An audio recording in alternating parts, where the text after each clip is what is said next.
Bismillahirrahmanirrahim. Assalamu alaykum qarindoshlar. Hozir huzuringizga sunduğunimiz Doktor Memtimin A'laning Uyg'ur qatliami psixologik nazar nomli kitobi. Bu kitobni Taklimakan Uyg'ur nashriyati nashr qilgan bo'lib, Doktor Memtimin A'la ushbu kitobimni Xitoy hukumatining inson qalbidan chiqqan qatlamiga uchrayotgan butkul Uyg'urlarga bag'ishlayman degan bag'ishlim bilan boshlagan.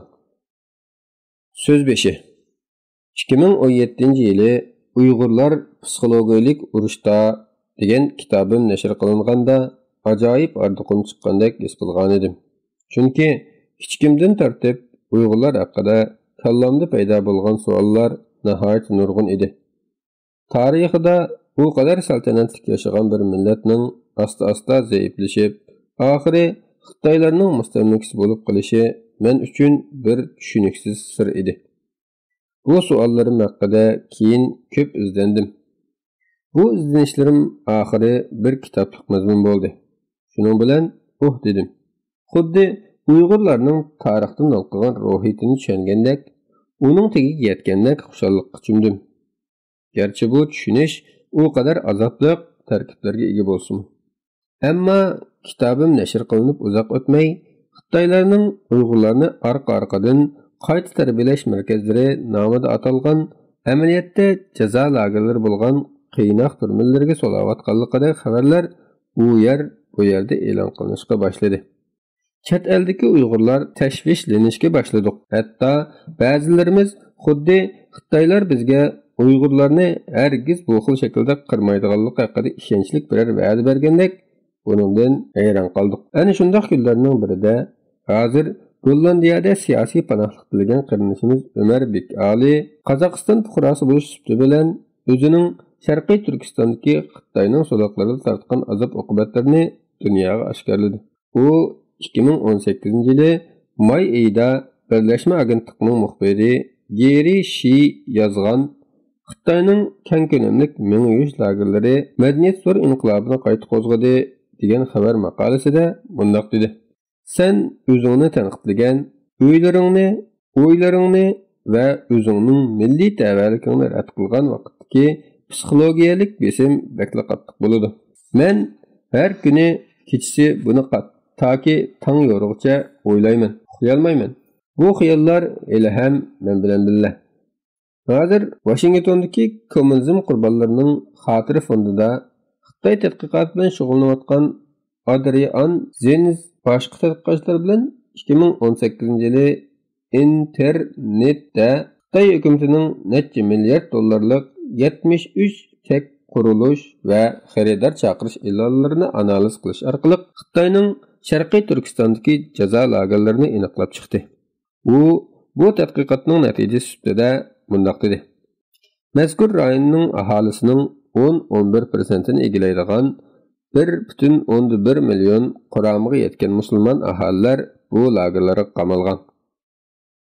Zenz yaqinda Erkin Osiyo radiosining ziyoratini qabul qilganda Xitoy Xinjiang Uyg'ur avtonom rayonidagi etnik Uyg'urlar va boshqa musulmonlar uchun mingdan ortiq qamoq lagerlarini qurib keldi dedi. Lagerlar haqidagi arqa-marqa oshkorlanishlar Xitoyning qandoq qilib Uyg'urlarni tadrijiy yo'qotayotganligidan iborat bu qo'rqinchli faktni o'tirg'i chiqardi.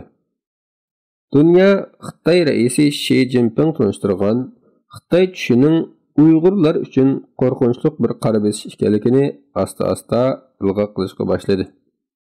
Shuningdan keyin ta hozirgacha bu haqda to'xtamay e'lon qilinayotgan maqolalar, xabarlar, televiziya programmalari va panel muhokamalari Uyg'urlar yuzlangan qabohatlik reallikning yuzini texmi ochdi.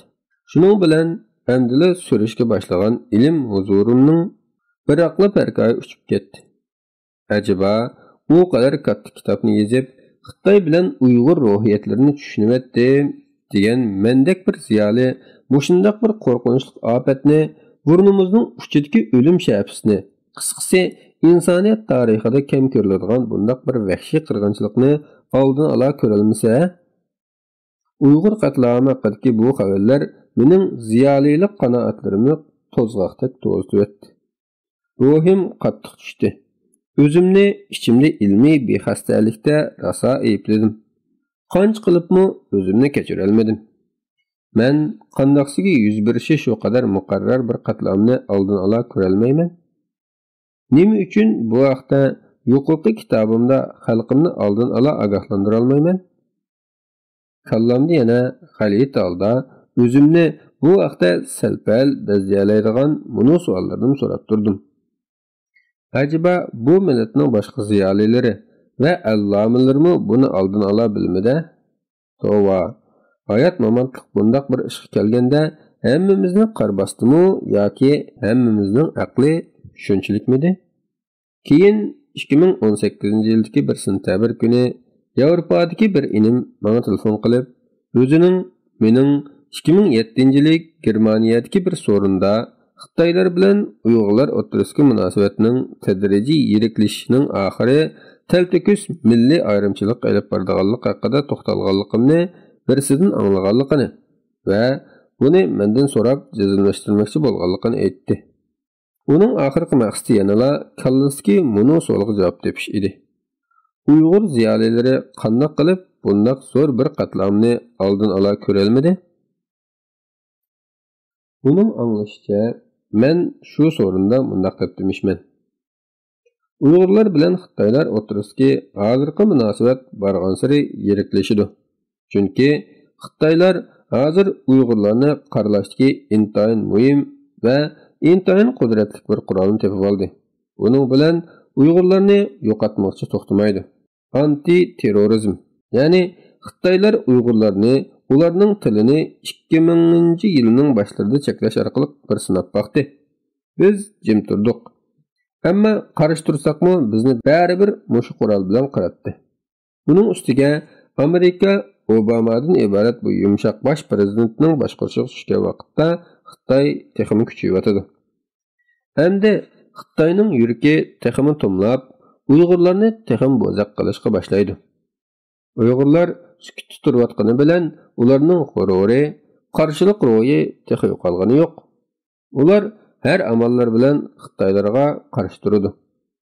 Oxiri her bir Uyg'ur ko'chada minib yurgan bir pichoq aylanadi. Xitoy bo'zaq qilsalar, ular etiladi, hatto sanjiladi. Chunki Uyg'urlarning hamda yo'qtirgan narsasi barg'ansir qolmayotdi. Ularning hamda oxir qatim yo'qtirgani ularni necha asrlab tutib kelgan qo'rqinchdir. Bu yo'qotadi. Hayot qilish barg'ansir qiyinlashyotdi. Ularning ba'zilari uchun o'liklik bilan tiriklikning farqi tugayotdi. Shundaq vaqtda ular o'zini barg'ansir bo'zaq qilayotgan, kemisayotgan Xitoylarga qo'liga nima chiqsa, shuning bilan qarshi ko'rsatdi. Oqibat Xitoymi yanmaydi. Uyg'urmi? Xitoy Uyg'urlarning g'oyasor tahdid his qiladi. Ammo o'zining barg'ansir eshayotgan kuchiga barg'ansir ishinadi. Uyg'urlar bo'lsa Xitoylardan g'oyasor izilish va haqoratlanish ko'radi va o'zini barg'ansiri kuchsizlashayotgandek his qiladi. Bu to'qinishni kelishtirgili bo'lmaydi. Natijada Xitoy hukumati Sharqiy Turkistonda Uyg'urlarni Xitoy fuqarolaridan ayirishga kirishdi. Uyg'urlar ehtimol taklimakan atrofida sim to'saqliq getto-siman, bu so'zning inglizchasi getto bo'lib, az-sonliqlar guruhi a'zolarining shaharning sirtida ijtimoiy, qonuniy yoki iqtisodiy besim tufaylidan to'plashib yashashini ko'rsatdi. Bu rayonlar odatda boshqa rayonlardan qaloq, qalaymaqon va xatarlik deb qaraladi. Ikkinchi dunyo urushining oldida Yahudiylar mana shunday rayonlarda yashashga buyurilgan. Getto-siman rayonlarda yashashga buyurilishi mumkin. Uning ichida Uyg'urlarning eng aqalli hayot ehtiyojlarini qondiradigan muassasalar bo'ladi. Ular bu gettoning sirtiga qat'iy chiqarilmaydi. Bu toki Uyg'urlarning qarshiligi butunlay mo'ljallangan tarzda tukkicha davomlashishi mumkin. Men u inimizga bu vaqtda mushundoq deganlikim esimda g'uvaroq qolganligini, shu so'rinda bo'lishi mumkin bo'lgan boshqalardan so'rab javob beradigan bo'lib, suhbatni uzdim. Orqadan Germaniyadagi bir do'stimga buni taqiqlash uchun telefon qildim. U yuqoridagi deyilganlarning ko'p qismining ayni vaqtda uning uyida Robiya Qodir xonimning oldida deyilganligi, ammo hech kimning diqqatini alohida qo'zg'ab ketmaganligi uchun jiq muhokim qilinmaganligini aytdi. Shuning bilan menmu bu vaqtga keyin jiq so'zlamagan va hatto uning ko'p qismlarini unutib ketgan ekanman. Shundoq degan turuqliq bu vaqtda yana qayta izlanmaganligim va kitobimni to'xtalmaganligim menga texim alam qildi. Acaba bilib turib yana nima unutqoqliq, bexasalik bu? Bu oddiy bir oqibat emaski.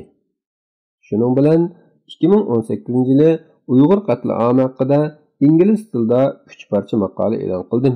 Biri qatliamning dahshatini dunyoga bildirish ta'xirsiz edi.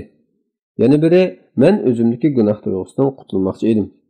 Ularga ulab 2019-yildan tortib o'limdan battar Uyg'ur qatlami haqida fikrlanishlar degan kitobimni ingliz tilida yozib Amerikadagi bir nashriyatga topshirdim. Bu kitobda ushbu qatlamning vositalik qurboni bo'lish suhbatim bilan uni psixologiyalik, falsafiy va siyosiy nuqtadan analiz qildim. Asli men shu kitobimni Uyg'urchaga udulli tarjima qilishni o'ylashdim. Ammo u kitobim ingliz tilli kitobxonlarning ko'zlab yozilg'achqa Uyg'ur kitobxonlarining talbiga ancha uyg'un kelib ketmaydi. Shunga qo'lingizdagi bu kitobni maxsus Uyg'ur kitobxonlariga atab yozdim. Albatta, buningdagi ba'zi mazmunlar yuqorqi kitobimda ilindi. Shuni oldin ola aytib qo'yishim kerakki, garchi qo'lingizdagi bu kitobda Uyg'ur qatlamini psixologiyalik nuqtadan analiz qilgan bo'lsam-mu, bu bir maxsus psixologiyalik tadqiqot kitobi emas. Chunki u mening Uyg'urlar orasida bu qatlamning ta'sirini tadqiq qilish uchun elib borgan dala tekshirishimning yoki boshqa shakldagi ilmiy tadqiqot planining sistemalik amalga oshirilishining natijasi emas. Hammamiz bilamizki, hozir hech kim Xitoy mustamlikasi ostidagi Sharqiy Turkistonga asosan kirgizilmaydi. Shunga hozir vatandagi Uyg'urlarning psixik ahvoliga qarata vatanda turib biror dala tekshirish elib berish emas, balki oddiy bir axborot xabarini yozishmi mumkin emas. Barg'il bo'lsa-mu Xitoy bir ilmiy tadqiqotning bo'libmi o'zi butun kuchi bilan yo'shirayotgan qatliamning xalqimizning ruhiyatiga keltirayotgan g'oyat zo'r ziyonlari haqidagi ilmiy tadqiqotning elib berilishiga hargiz yo'l qo'ymaydi. Shunga bu haqda hozirgacha hech qanday bir psixologiyalik dal tekshirishi elib berilgani yo'q. Chet elda bo'lsa Uyg'urlar haqida nurg'un axborot xabarlari va akademik maqolalar e'lon qilindi. Suhbatlar uyushtirildi, nutqlar so'zlandi va televiziya programmalari ishlandi. Ammo bu orqali Uyg'urlarning psixologiyalik ahvolini to'liq tushunish mumkin emas. Uning ustiga vatandagi Uyg'urlar haqida emas, balki chet eldagi Uyg'ur diasporasining ushbu qatlam sababli uchrayotgan qayg'urishlari, andishalari va asoratlari haqida-mu texicha hech qanday bir psixologiyalik tadqiqot olib berilgani yo'q. Men faqat bu yil 10-oyda Twitterda Harvard universiteti buningdan 27 yil avval dunyodagi urush va siyosiy qalayimqonchilik, diniy ziyonkashlik va boshqa sabablar bilan musofir bo'lganlardagi keyingi asoratlik sirtish qalayimqonchiligi tövanda kasiq deyildi. ning darajasi va tarqalish ahvolini tekshirishga ishlatilgan Harvard asorat savol javoblari bo'yicha 25 savol tayyorlab va uning yana boshqa qo'shim savollarni qo'shib tor ray sinash elib bordim. Mazkur ray sinashdan chiqarilgan dastlabki yakundan chet eldagi Uyg'urlarning xili ko'p qismining kasiqning ta'siri ostida yashayotganligi ma'lum bo'ldi. Nihoyat andishlik bir natija bo'lishi bilan bu mening ushbu kitobni yozishning ta'xirsizligiga bo'lgan tunishimning to'g'ri ekanligi va buningda muhokim qilinadigan nurg'un nuqtalarga bo'lgan qarashimning amaliyotga uyg'unligini isbotladi. Bu ray sinashning analizi ushbu kitobimning oxiriga berildi. E'tirof qilamanki, ushbu kitobimning psixologiya fani nuqtasidagi ilmiyligi yanada bir bahslik nuqtasidir. Chunki men ushbu kitobda Uyg'urlarda ta'siri bor deb qaragan nurg'un psixik qalayimqonchiliklarni keng ko'lamlik yuzma-yuz suhbatlashish, ray sinash yoki dala tekshirish orqali birmi-bir taqiqlayolmadim. Sonliq ma'lumot analizini yuqorqi raysinashdan sirt elib bora olmadim. Bularni elib berish kelgusi tadqiqot planlarimning biridir. Shundaqdimi, men yana kitobimning ma'lum darajadagi ilmiylikini oshirish uchun tövandagi metodlarni qo'shimcha qo'llandim. Birinchi, men ushbu qatlam yuz berishining oldi-keynida Avstraliya, Amerika, Yaponiya, Turkiya va Yevropadagi bir qism davlatlardagi Uyg'urlar bilan nurg'un temalarda yuzma-yuz suhbatlashdim. Ularni kuzatdim. Bu jarayonda men izchil turda ularning shaxsiy va kollektiv psixik ahvoliga diqqat qilib keldim va bu haqda xotir qoldirib mandim. Shunga bu kitobdagi ba'zi bayqashlar, psixik hodisalar va qalayimqonchiliklar mening mushu izlanishimning dastlabki mahsulidir. Bu uchrashishlarning ilmiylik nuqtasidan ahamiyati va metodi to'liq va muntazam bo'lmasa-mu, ularni yanada ma'lum bir tadqiqot nishoni uchun elib berilgan cheklik dala tekshirishi deb ayta olaman. Ikkinchi, men ingliz va xitoy tilida yaqinqi 3-4 yil mobaynida Uyg'urlar, jumladan Uyg'ur qatlami haqida yozilgan xabar maqolalari va mulohizalarini izchil ko'rib keldim. Diqqatim ko'p hollarda muxbirlarning savollari va Uyg'ur suhbatlashuvchi, faoliyatchi yoki guvohchilarning javoblari bo'ldi. Hatto men ularning javob berayotganda ishlatgan so'zlari va mumkin ahvolda badan harakatiga diqqat qilib, analiz qilib mandim. Har bir so'z, ima, badan harakati va kayfiyat menga ularning qalbining chunqur qatlamlaridagi til bilan ifodalagisiz bir azobni, qayg'urishni va hatto asoratni ishora qildi. Buning ustiga faqat Uyg'urlarga xos bo'lgan kultural belgilar va ishoratlar menga faqat Uyg'urlarla tushunadigan nihoyat inchika va o'zgacha kultural psixologiyalik uchurlarni yo'lladi. Bir Uyg'ur bo'lish sifatim bilan Uyg'ur bo'lmaganlar osonlikcha qabul qila olmaydigan bu kultural signallarni qabul qilish orqali ularning va ular orqali boshqa Uyg'urlarning kollektiv psixikasini texim aniqroq his qila olish, ko'ra olish va bila olish imkoniyatiga ega bo'ldim.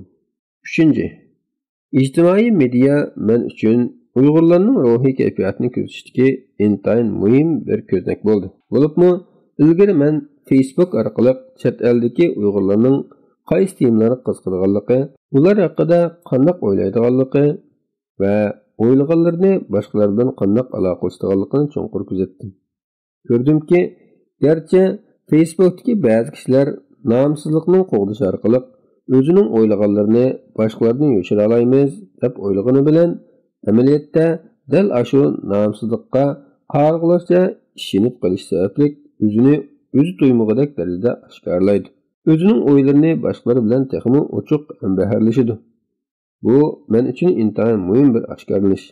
Hatto bu shaxsning onglik kontrolidan chiqib ketadigan oshkorlanish bo'ldi. Bu orqali men Facebookdagi nomborlarni emas, balki nomsizlarni ochiqchilikda obdan ko'rish fursatiga erishdim. Bu menga Uyg'urlarning umumiy kayfiyati haqidagi o'zgarishlar, yuzlanishlar va bilimlar bilan ta'min etdi. Keyin men Facebookdan chiqib ketib, Twitterda faoliyat olib berishga boshlagandan keyin ilgari bilmagan yangi Uyg'urlar bilan tanishishga boshladim. Shuningdek, Uyg'ur masalasiga qiziqadigan Uyg'ur emaslar va ularning yozmalari bilanmi tanishish orqali Uyg'ur masalasiga texnik nuqtadan qarash imkoniyatiga ega bo'ldim.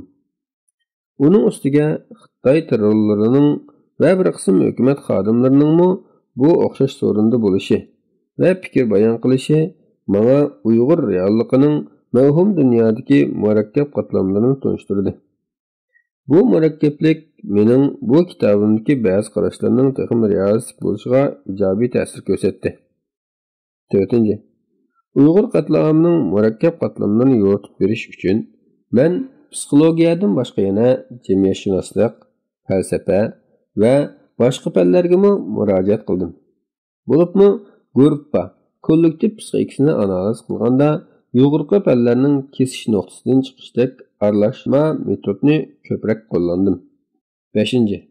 Qatlam psixik jihatdagi intayin murakkab bir hodisadir. O'zining bola chaqalari, er ayollari, qo'shni qulumlari va o'ruq tuqqanlarga ko'yinadigan odamlarning qandoqsiga odamning tinini shirkandiradigan qotillikni qila oladiganligi va bu qotillikdan keyin o'ziga kelib uydagilarga yana mehr muhabbat beradiganligidek odamni qaymoqtiradigan bu hodisani ehtimol dunyoda hech kim qoyil qilarliq tushuntirib berolmasa kerak. Odamning qaramoqqa axloqliq, fazilatlik va qonunga bo'ysunadigan fuqarolik ko'ringani bilan agar sharoit yor berib qolsa, masalan qatlamdek bir kechada hamma niqoblarni yirtib tashlab qo'rqinchli bir yalmavuzga aylanganligi bir buyuk sirdir. Buning psixologiyalik sababi haqida nurg'un аңлық psixologlar izlangan. Masalan, Sigmund Freud o'zining taraqqiy qildirish, avlod qoldirish va o'zini muayyanlashtirishga turtki bo'ladigan hayot instinktitining qarshisida o'lim instinktini o'tirib qo'ydi. İngilizce instinkt bo'lib, organizmning irsiy va o'zgartkili bo'lmas yuzlanishida muhitning g'adaqlashiga qarata aql aralashmagan ahvol ostida murakkab va alohida inkas qaytarish yuzlanishini ko'rsatdi. Bu yuzlanish odam bilan hayvonlarda bor bo'lib, ularning tabiatda hayot qilish uchun favqulodda muhim rol o'ynaydi. Bu fasllik ko'chish, qishliq uyqu, yeyish, ichish va jinsiy iqtidor qatorliqlarni ko'rsatdi. Keyingi tadqiqotchilarning texmi ilgirlab tadqiq qilishiga havola qilgan bu uqum orqali u odamning yoshirin ingidagi kollektiv agressivlik, ya'ni zo'ravonlik va o'z-o'zini vayron qilishdik, masalan, o'zini o'ltirib yutilishdik murakkab psixik hodislarni tushundiradi. Shundoqla biz bu atalg'u orqali insoniyat tarixidagi o'z-o'zini vayron qilish xarakterlik viruslarning, zo'ravonliklarning va qatlamning psixik qo'zg'atquchi kuchini ma'lum ma'nodan tushuna olamiz. İnsanlar tabiatdagi g'ayriy insoniy kuchlar tarafidan emas, balki o'zining qo'li bilan qilingan harakatlar orqali o'lishni istaydi. Bu nuqtada u Aflatunning buning so'zini ishlatadi. Homo homini lupus. Odamlar bir-biriga bo'ridir. Uningdan keyin qatlamning psixologiya fani tarafidan analiz qilinishi texnik chonqurlashdi. Ikkinchi dunyo urushidagi Yahudiy qatlami Holocaust oxirlashgandan keyin qatlam haqidagi tadqiqotlar jamiyatshunoslik, insonshunoslik, qonunchilik, siyosatshunoslik va falsafa qatorliq fanlarning jiddiy diqqat markaziga keldi. Bu haqda nurg'un asarlar yozildi. Qatlamni to'sish haqida Janva ahdinomasi 1948-yildan tortib jiddiy kun tartibga keldi. Bu jarayonda ba'zi tadqiqotlarda dunyoni qatlamdan oldin ola ogohlantirish uchun uning yuz berishining bosqichlik andizasi o'tirib qo'yildi. Masalan, Grigoriy Stantin tarafidan qatlamning 10 bosqichi nazariyasi o'tirib qo'yildi. Buningda dunyoning har qaysi joylarida yuz bergan qatlamlar solishtirilish orqali ularning yuz berishidagi ichki, tashqi mexanizmlarning o'rtoqligidan 10 andiza o'tirib qo'yildi. Mazkur kitobimizda bu andizlarning Uyg'ur qatlamidagi ifodalanish ahvollarini qisqacha analiz qilamiz. Shuningdek, odam qadrdonini o'limda yuttirsa, bu uningda chunqur va uzungacha, ehtimol bir umr yutmaydigan qayg'uni qoldirib ketishi mumkin. O'lim hamma kulturda degudek inson hayotidagi eng muhim hodisa, burilish nuqtasidir. U barliqning yo'qlikqa aylanish bo'lishdek aloyiligi bilan odamning qadr-qimmati, hayotning ma'nosi va inson jamoatining vazifasi qatorliq nuqtalarda intayin jiddiy qaraladigan bir kultural hodisidir. Bu demak, o'limning, qayg'urishning, motam tutishning o'xshamagan kulturlardan olqigan va butun insonlarga o'rtaq andizlar bor. Agar bu andizlarni bilsak, biz o'limga motam tutayotganlarning ruhiy safarini texnik aniq bila olishimiz va ularga qachon qanday yordam berishni belgilay olishimiz mumkin. Mashhur psixolog Elizabeth Kubler-Ross bizga bu ruhiy safarning 5 bosqichlik sxemasini chizib beradi. Buni kitobimizda Uyg'urlarning kollektiv motam tutishiga qayg'uliq ruhiy holatiga tatbiqlaymiz. Bu yerda shuni demoqchimanki, garchi Uyg'urlar uchrayotgan bu qatlam nurg'un jihatlardan insoniyat tarixida kam uchraydigan bir qatlam bo'lsa-mu, uning yanada boshqa qatlamlar bilan nurg'un o'xshashliklari bor. Bu jihatdan Uyg'ur qatlamini tushunishda, bo'libmi psixologiyalik jihatdan tushunishda insoniyatning bu vaqtdagi boshqa tajribalardan o'rnak olgan va bu vaqtdagi tadqiqot natijalaridan foydalangan afzaldir. Shu sabab ushbu kitobdagi ba'zi misollar boshqa millatlarning qatlam tajribalariga oid bo'lsa-mu, yanada bizning Uyg'ur qatlamini tushunishimizga yordam beradi. Bu kitob yana bir tarafdan psixologiya haqidagi savat xarakterli kitob emas, balki u Uyg'urlarning hozirgi kollektiv psixik ahvoli qisqacha analiz qiladigan va ularning iztirobga to'lgan kelgusi haqida ilmiy qiyoslarni o'ttirib qo'yadigan bir kitobdir. Mushu nishonga yetish uchun bu kitobda amal bor oddiy til, qurilma va analizlarni qo'llandim.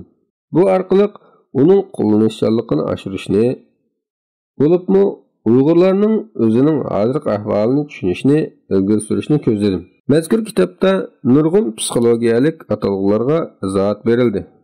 Ba'zi atalg'ularga Uyg'urchada munosib atalg'u topilmaganda, til nuqtasidan bizga yaqin keladigan Türkçedagi ba'zi atalg'ular oriyat elindi. Agar Türkçedagi bu atalg'ular inglizchadan yoki fransuzchadan bevos elingan bo'lsa, menmi ularni ingliz tilidan bevos oriyat oldim. Masalan, stress, psixoterapist, psixologdir va depression, tushkunlik qatorliqlar. Qo'lingizdagi ushbu kitob chet eldagi Uyg'urlarning hozir dunyoning ko'zichilab shiddatli yuz berayotgan qatlamda nimalarni o'ylayotganligi va nimalarni qilish kerakligi haqida psixologiyalik nuqtadan mulohaza yurgizadi va buningga qarata munosib maslahatlarni beradi. Bu maslahatlarning ba'zilari umumiy ma'nodan chet eldagi Uyg'urlarga, ba'zilari chet eldagi Uyg'ur yetakchilari va jamoat arboblariga va yana ba'zilari shaxslarga qaratilgan. Bu orqali ularning jiddiy o'ylanishi va harakat qilishi tavsiya qilindi.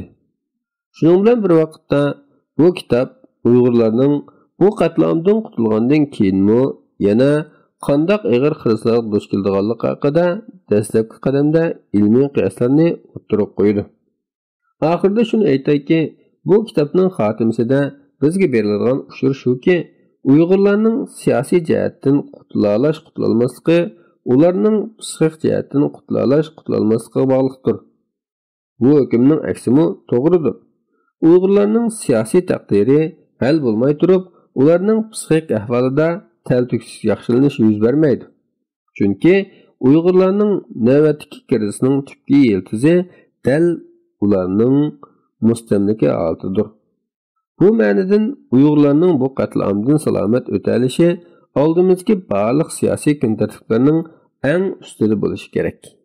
Shuningdek bir vaqtda psixik jihatdagi sog'lomlik, chidamchanlik va mehr-shafqatning yetilishimi Uyg'urlarning siyosiy holatini, siyosiy g'oyasini amalga oshirishda intayin muhim o'rin turadi. Chunki Uyg'urlarning bu qatlamdan saq qolishiga kifoya qilmaydi. Balki ularning ruhiy jihatda tik tura oladigan va Xitoyning qatlam jinoyatlari uchun adolat talab qila oladigan bir jasorat saqlab qolishmi ta'xirsiz masaladir. Bu haqda keyin texmo tafsiliy to'xtalamiz. Assalomu alaykum va rahmatullohi va barakatuh.